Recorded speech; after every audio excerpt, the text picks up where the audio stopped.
Oke, assalamualaikum warahmatullahi wabarakatuh. Di sini saya siswa Arianto dan Cinta Dewi Amalia akan menjelaskan tentang neural network. Neural network sendiri itu adalah Artificial Neural Network atau ANN. Dalam bahasa Indonesia disebut juga jaringan saraf tiruan atau JST, atau pada umumnya disebut juga dengan neural network. Neural network adalah sebuah sistem jaringan yang dimodelkan berdasarkan sistem jaringan saraf manusia.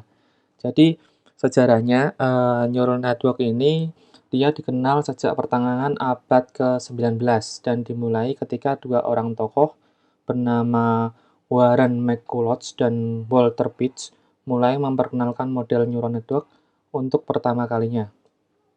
Kemudian kedua tokoh ini melakukan kombinasi atau gabungan dari beberapa processing unit yang sederhana secara bersama-sama. Kemudian kombinasi dari beberapa processing unit ini mampu memberikan peningkatan pada sistem komputasi secara keseluruhan. Kemudian hal ini berlanjut pada suatu penelitian yang dilakukan oleh Rosenberg beberapa tahun setelah kombinasi prosesor unit dilakukan. Kita lanjut ke materi. Neural network terdiri dari 3 bagian. Yang pertama ada arsitektur model, kedua algoritma learning, dan yang ketiga ada fungsi aktivasi. Tujuan dari neural network sendiri yaitu untuk membuat sebuah sistem yang dapat belajar dengan sendirinya sesuai dengan data dan kondisi lingkungan yang kita berikan, serta dapat memodelkan data statistik atau curve fitting nonlinear. Permodelan yang kompleks tersebut menghubungkan antara input dan output untuk menemukan pola-pola data, seperti metode curve fitting. Neural network disusun dari nodes yang mengkombinasikan variabel database atau output dari node lain. Arsitektur artificial neural network terdiri dari input, hidden layer, dan output. Tiap neuron pada otak manusia saling berhubungan, dan informasi mengalir dari setiap neuron tersebut. Tiap neuron menerima input dan melakukan operasi dot dengan sebuah wake, menjumlahkannya atau wake sum, dan menambahkan bias. Menjumlahkan dan menambahkan bias. Hasil dari operasi ini akan dijadikan parameter dari activation function yang akan dijadikan output dari neuron tersebut. Berikut adalah ilustrasi neuron dengan model matematisnya. Nah, ini adalah neural network. Ini adalah gambar neural network. Di sini ada dendrit, nucleus, cell body. Kemudian ada akson. Dia mengirim impuls. Kemudian diterima oleh akson terminal. Dan ini adalah model matematisnya. Kita tahu ini adalah jumlah wake sum, ya. Wake sum ditambah dengan bias. Oke, kita lanjut. Activation function. Activation function itu apa sih? Activation function itu sesuai dengan namanya ya, yaitu berfungsi untuk menentukan apakah neuron tersebut harus aktif atau tidak aktif berdasarkan wake sum dari input. Oke, kita lanjutkan konsep activation function. Konsep activation function ini kita bisa lihat di sini ada gambar input dari neuron-neuron yang lain. Ini di sini, ini ada wake sum ya. Terus panah-panah ini menggambarkan bobotnya. Kemudian di sini ada fungsi aktivasinya. Kemudian dilanjutkan ke output. Lalu output mengirim ke neuron-neuron yang lain. Jadi di sini keterangannya inputnya itu X1, X2, kemudian ada bobot atau wake W1, W2. Kemudian di sini kita lihat ada wake sum ditambah dengan bias, lalu menghasilkan Y. Y ini digunakan untuk menghitung activation function. Nah, activation function di sini. lalu menghasilkan output. Oke, kita lanjut lagi. Ada beberapa fungsi aktivasi yang sering digunakan dalam CST, antara lain fungsi undak biner atau hard limit. Jaringan dengan lapisan tunggal sering menggunakan fungsi undak atau step function untuk mengkonversi input dari suatu variabel yang bernilai kontinu ke suatu output biner, 0 atau 1. Jadi ini rumusnya. Ini y-nya 0 jika x kurang dari sama dengan 0, y-nya 1 jika x lebih dari 0. Ini grafiknya ya. Yang kedua ada fungsi undak biner atau threshold. Fungsi undak biner dengan menggunakan nilai ambang sering juga disebut dengan nama fungsi nilai ambang atau threshold atau fungsi Heaviside. Nah, ini ada y sama dengan 0 jika x kurang dari nilai ambang.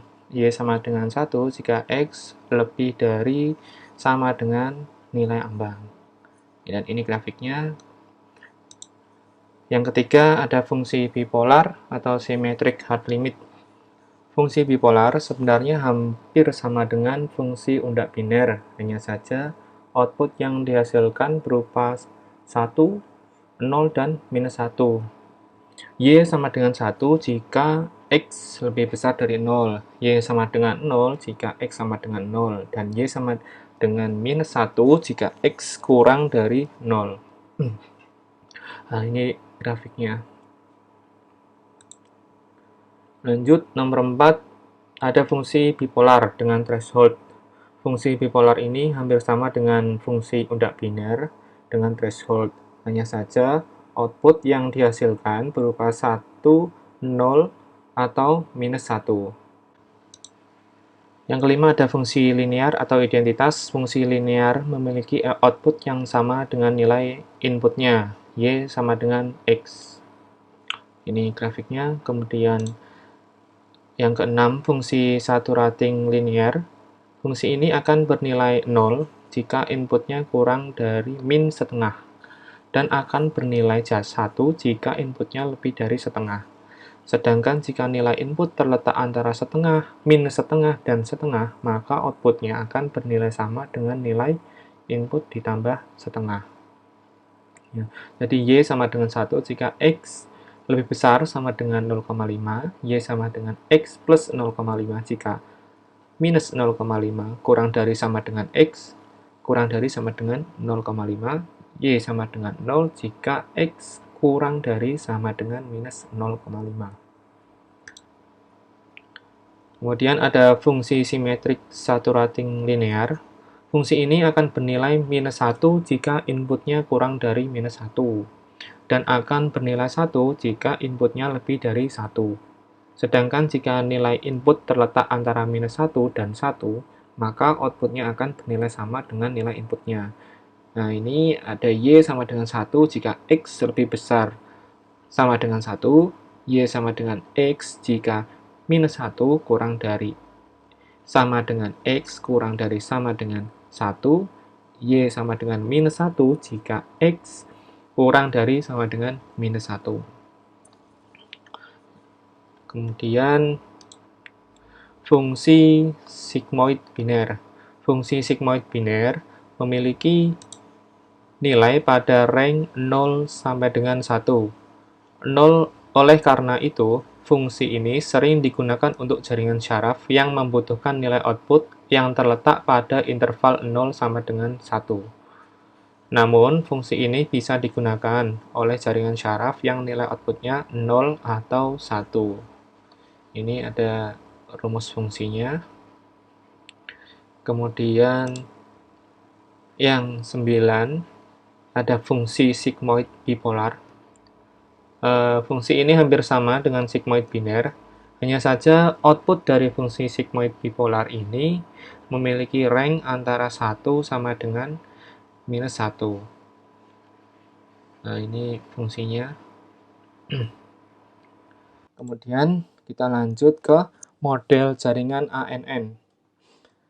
Model jaringan ANN sendiri ada 3 macam. Yang pertama ada single layer. Cara kerja single layer, input layer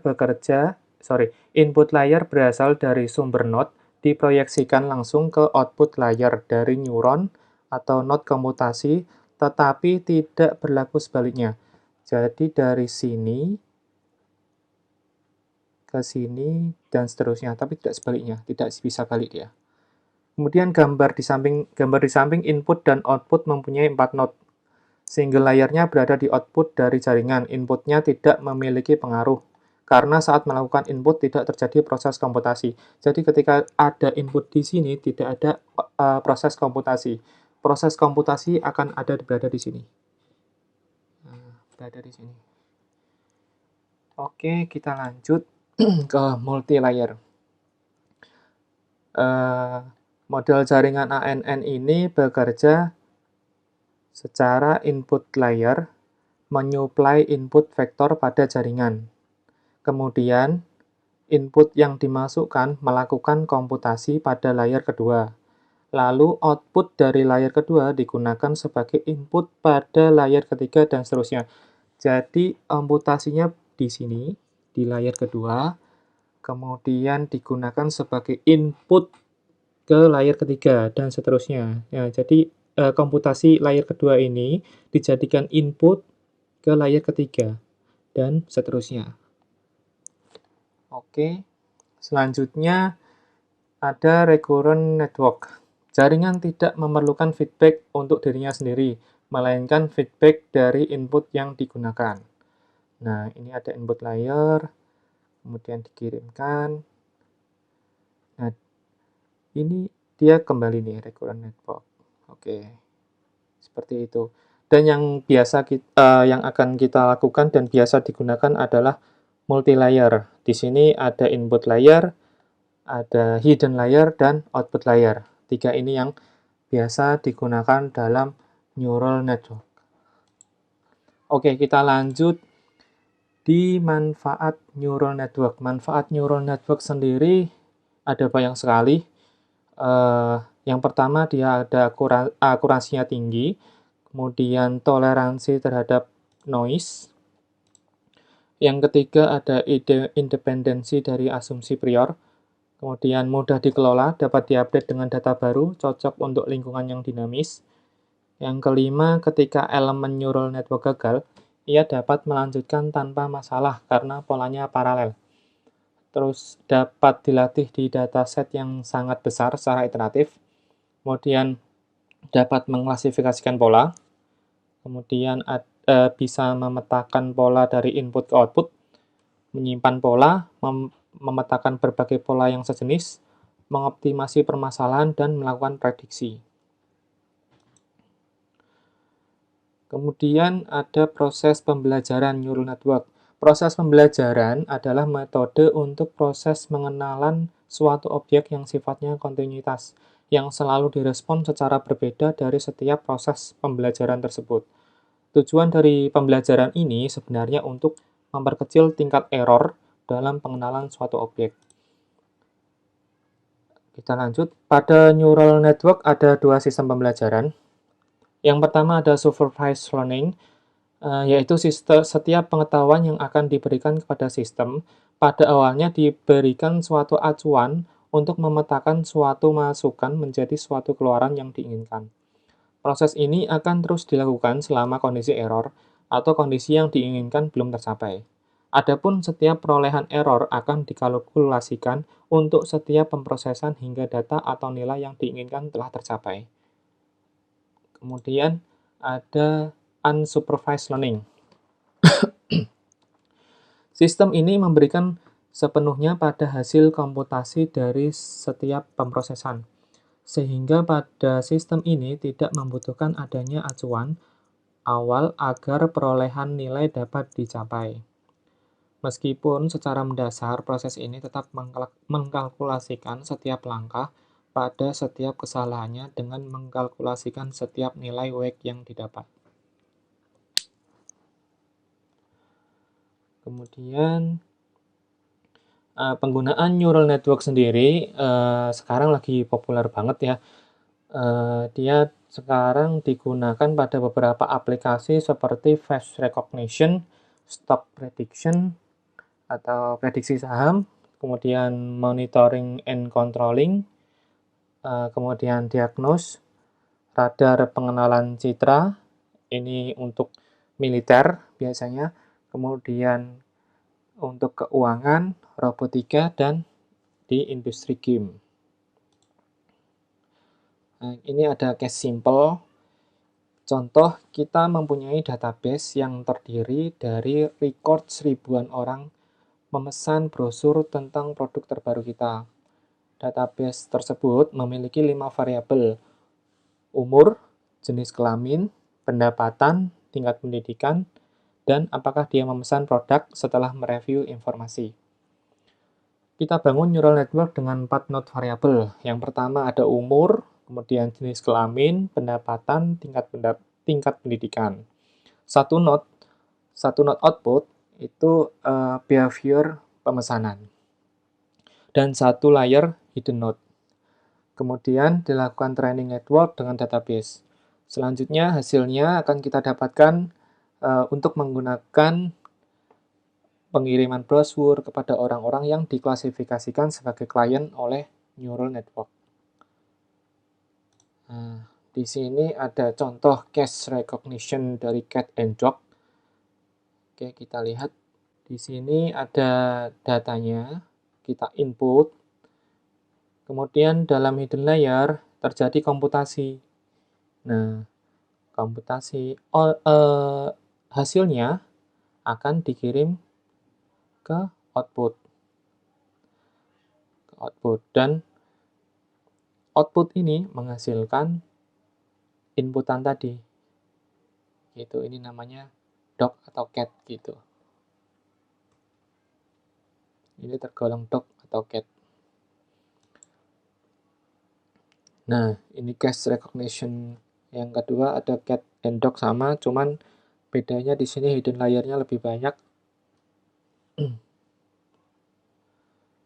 Di sini hidden layer-nya ada 2, jadi proses input, hidden layer 1, hidden layer 2, kemudian output. Oke, kita kembali. Jadi, neural network ini kekuatannya ada pada hidden layer. Ya. Tapi tidak berarti semakin banyak hidden layer, dia semakin baik. Kenapa? Nah, kita lihat slide selanjutnya. Nah, ini lalu berapa jumlah hidden layer terbaik atau best practice-nya ya? Setelah saya cari-cari dalam buku Fundamental of Neural Network, judulnya Arsitektur Algoritma and Application karangan Lauren Fawcett, menyebutkan bahwa jumlah hidden layer yang optimal adalah cukup 1 saja. Jadi gitu. Dan berdasarkan analisa kami, makin banyak hidden layer, proses akan menjadi lebih lambat. Karena apa? Karena ada tambahan background proses di dalamnya, dan ini dapat menyebabkan komputer out of memory. Lalu, kenapa butuh hidden layer? Nah, di sini kami menemukan di internet, itu dalam buku Hagen, Neural Network Design disebutkan untuk mengatasi problem logika sort dalam ANN. Oke, kita lanjut ke rapid manner. Silahkan, Cinta. Baiklah, di sini saya akan mengimplementasikan neural network menggunakan Rapid Miner Studio. Sebelumnya, di sini saya akan mendefinisikan dataset yang akan digunakan. Di sini kita menggunakan 2 dataset. Yang pertama yaitu dataset training yang terdiri dari 263 rows data dan 19 atribut. Kemudian dataset yang kedua yaitu dataset scoring yang terdiri dari 59 rows data dan 18 atribut. Di sini atribut yang pertama yaitu player name adalah nama dari pemain atau atlet dalam tim. Kemudian ada atribut position, ini adalah posisi atlet di dalam tim. Posisi ini terdiri dari 12 posisi yang dikategorikan ke dalam bilangan bulat yang dimulai dari 0 hingga 11. Kemudian ada atribut shoot. Ini adalah jumlah tembakan atau peluang mencetak gol dari masing-masing pemain. Kemudian ada atribut makes. Ini adalah berapa kali atlet mencetak gol dalam satu musim. Kemudian ada atribut personal point. Ini adalah jumlah poin yang dicetak oleh masing-masing atlet atau masing-masing pemain. Kemudian ada atribut total point. Ini adalah jumlah poin yang disumbangkan atlet untuk mencetak gol. Kemudian ada atribut assist. Ini adalah statistik defensif yang menunjukkan berapa kali atlet membantu tim untuk mendapatkan bola dari tim lawan. Kemudian ada atribut blocks. Ini adalah berapa kali atlet secara langsung dan independen memblokir tembakan tim lawan dalam satu musim. Kemudian di sini ada atribut block assist. Ini adalah berapa kali seorang atlet berkolaborasi dengan rekan tim untuk memblokir tembakan dari tim lawan dalam satu musim. Kemudian ada atribut fouls. Ini adalah berapa kali atlet melakukan pelanggaran dalam satu musim. Kemudian ada atribut years pro. Ini adalah kumpulan data pelatihan dalam jumlah tahun yang dilakukan oleh atlet dalam tingkat profesional. Kemudian karir. Di sini terdiri dari 6 atribut karir. Ini untuk menilai kemampuan atlet tersebut. Kemudian atribut yang terakhir itu adalah team value. Team value ini terdiri dari 4 kategori. Ada role player, ada kontributor, franchise, dan superstar. Selanjutnya kita masuk ke aplikasi RapidMiner. Di sini saya sudah mengimport 2 dataset training dan dataset scoring ke dalam repository saya. Kemudian dataset training ini kita import, kita drop ke proses, dan kemudian dataset scoring. Di sini dari tab operator kita menambahkan 3 set role. Yang pertama untuk dataset training, yang kedua untuk dataset scoring, dan yang ketiga kita letakkan di dataset training lagi.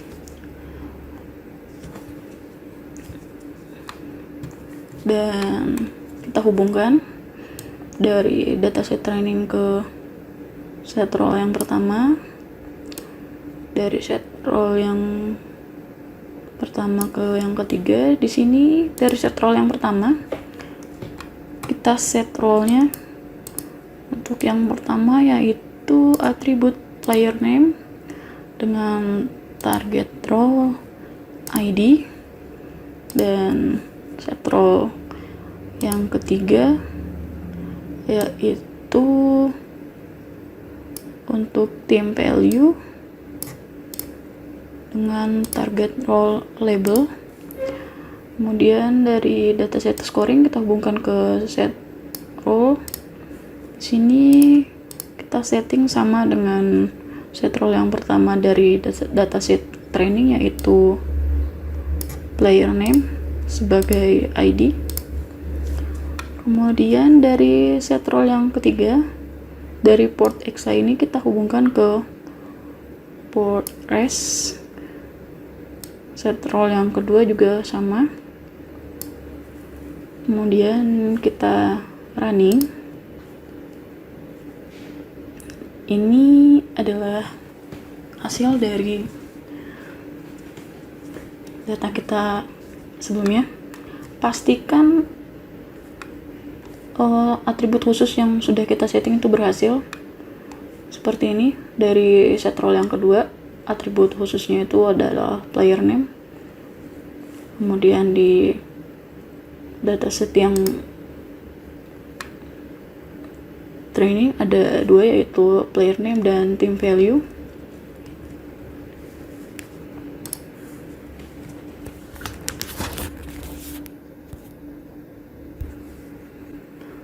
Setelah kita memastikan masing-masing atribut ini berhasil, kita kembali ke desain.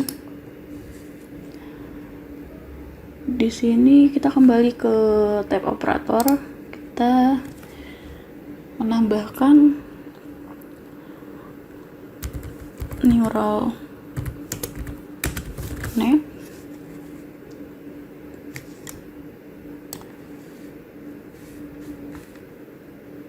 Dan apply mode.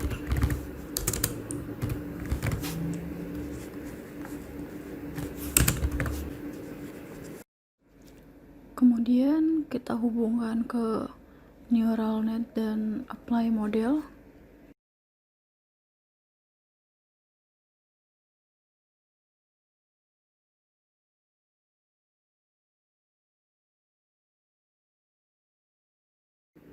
Selanjutnya kita running lagi.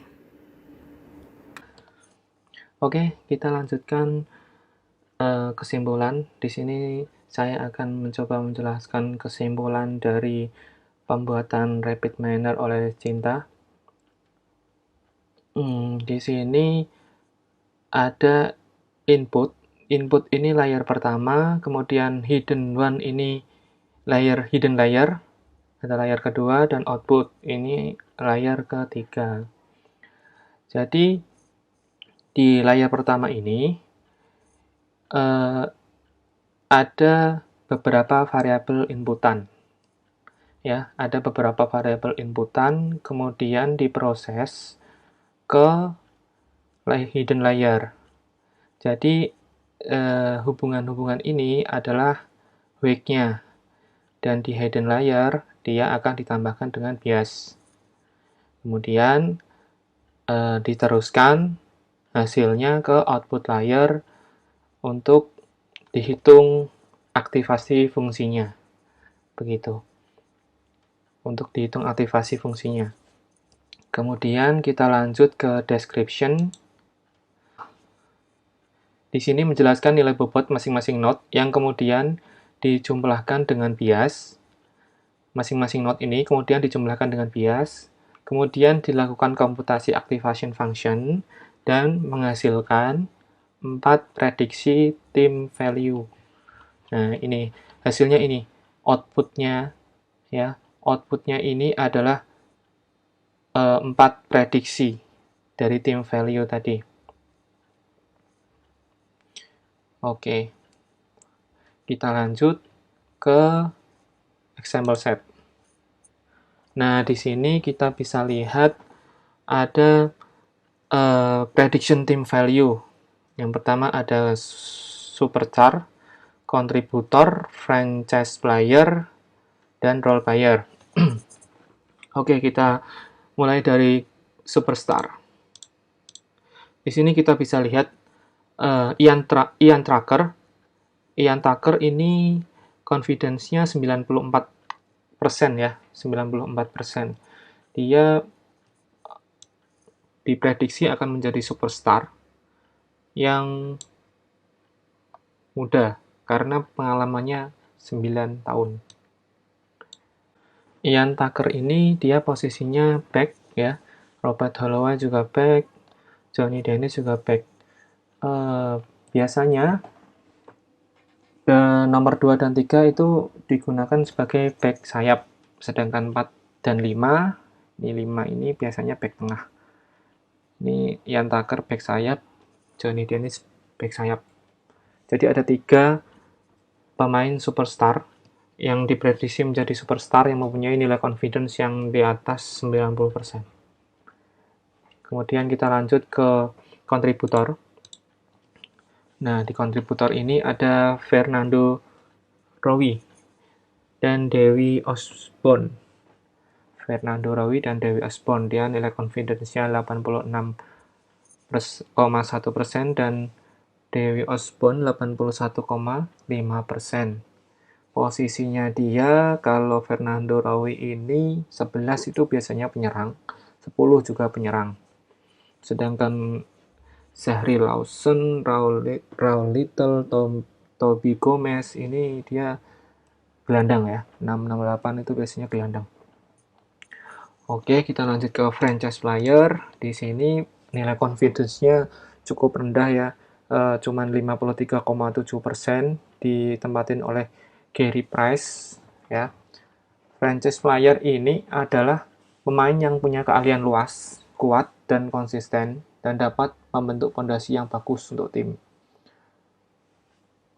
Gary Price ini dia pemain yang sangat berpengalaman ya. Di sini datanya itu dia punya pengalaman 23 tahun. 23 tahun bermain sepak bola.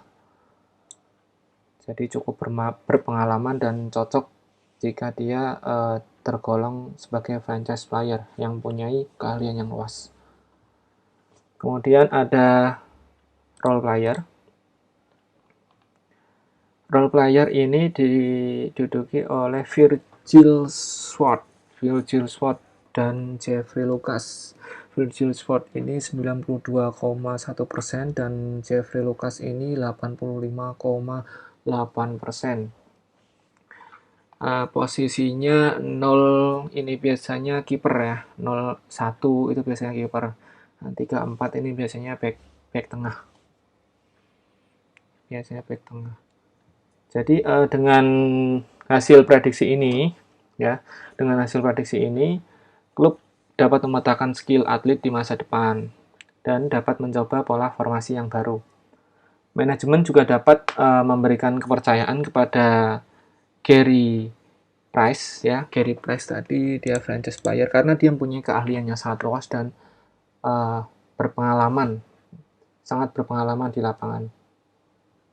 Data ini juga dapat digunakan untuk menilai kinerja atlet. Jadi manajemen klub dapat membuat keputusan perpanjangan atau pemutusan kontrak berdasarkan hasil dari data ini. Begitu teman-teman, kesimpulan sedikit dari kami. Oke, itulah sedikit penjelasan neural network dari kami. Ini hanya kulitnya saja, silahkan teman-teman gali lebih dalam lagi. Karena neural network saat ini sedang ngehits ya. Karena pemanfaatan deep learning, machine learning itu dasarnya adalah neural network. Jadi bagi teman-teman yang ingin lanjut belajar ke deep learning dan machine learning, silahkan perdalam konsep neural network-nya, perdalam konsep algoritma fungsi aktivasinya, desain database-nya, dan logika store-nya. Gitu. Oke, baiklah. Terima kasih banyak atas perhatian teman-teman. Semoga teman-teman paham dengan penjelasan dari kami, walaupun mungkin masih banyak yang bingung. Semoga paham dan bermanfaat. Assalamualaikum warahmatullahi wabarakatuh. Selamat malam dan jangan lupa klik and subscribe. Oke, terima kasih.